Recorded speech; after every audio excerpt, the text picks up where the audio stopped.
Welcome to Swiss veg kitchen. இன்றைக்கி நம்ம பார்க்க போகிறது மாகாளி கிழங்கு தயிர் பச்சடிங்க. இது நம்ம என்ன பண்ணலான்னா, ஒரு வருஷம் ஆனாலும் கெடாதுங்க. இது எப்படி செய்யலான்றது பாருங்கள். மாகாளி கிழங்கு கொஞ்சமாவது எடுத்துக்கோங்க. இது மாதிரி கிடைக்கும். இதை நான் தண்ணியில் ஊற வச்சு எடுத்துகிட்டு இது தோல் எடுக்கணும். நல்லா கழுவிட்டு தோல் எடுத்துக்கலாங்க. அதுக்கப்புறம் ஒரு கப்பு தயிர் வச்சுருக்கேன். மிளகாய்த்தூள், கொஞ்சமாக கடுகு, கொஞ்சமாக கல்லுப்புங்க.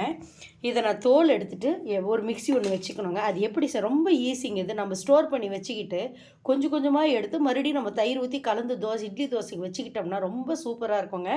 இப்போ அதை நம்ம எப்படி செய்யலான்றது பார்க்கலாம். ஃபஸ்ட்டு நான் இதை தோல் எடுத்து காமிக்கிறேன்.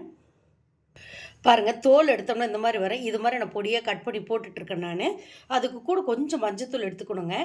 அது நம்ம இதில் போடுறத விட நம்ம அரைக்கும் போது கொஞ்சம் மஞ்சத்தூள் போட்டு ஆட்டினா நல்லா இருக்குங்க. ரொம்ப நாளைக்கு கலர் மாறாமல் நல்லாயிருக்கும். இப்போ நான் இதை கட் பண்ணிடுறேன். இந்த குச்சி இருக்குது இல்லைங்களா, அதை போடக்கூடாது. இது பாருங்கள், இந்த குச்சி எடுத்துகிட்டு நான் எப்படி போட்டிருக்கேன் பாருங்கள். அது மாதிரி போட்டு உங்களுக்கு காமிக்கிறேன் நான்.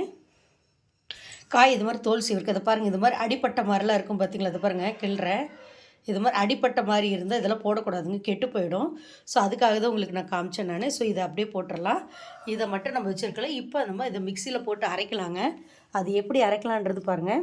கொஞ்சமாக கடுகு போட்டுக்கோங்க, உப்பு, மிளகாய்த்தூள், மஞ்சத்தூள், சரிங்களா. இப்போது இதை இந்த தண்ணியில் போட்டு வச்சுருக்கல, இதை அப்படியே எடுத்து தண்ணி இல்லாமல் இதில் போட்டுக்கோங்க.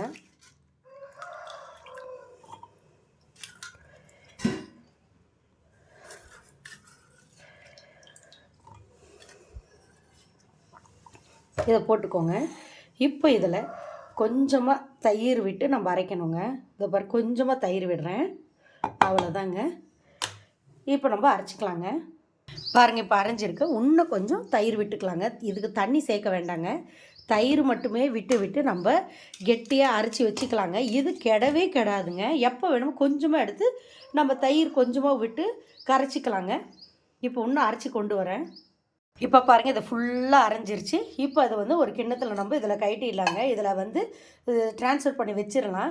எவ்வளோ வேணுமோ அந்த மீதி இருக்கு இல்லையா, இந்த தயிரில் கொஞ்சமாக போட்டு கரைச்சிக்கிட்டோம்னா போதுங்க. அவ்வளோதாங்க, சுவையான மாகாளி கிழங்கு தயிர் பச்சடி ரெடி ஆயிடுச்சு. இது எதுக்கெல்லாம் தொட்டுக்கலான்னு பார்த்து, இட்லி, தோசைக்கு.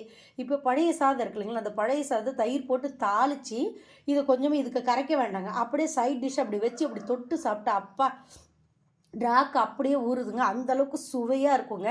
இது ஒரு வருஷம் ஆனாலும் கெடாதுங்க. நீங்கள் வெளியிலேயும் வச்சுக்கலாம். இல்லை எனக்கு கஷ்டமாக இருக்குது, பயமாக இருக்குன்னா ஃப்ரிட்ஜ்லேயும் வச்சுக்கலாங்க. ஆனால் வெளியிலே வச்சாலும் ஒன்றுமே ஆகாதுங்க. இது செஞ்சு பாருங்கள். இப்போ நான் இன்னொரு இதில் ட்ரான்ஸ்ஃபர் பண்ணுறேன்.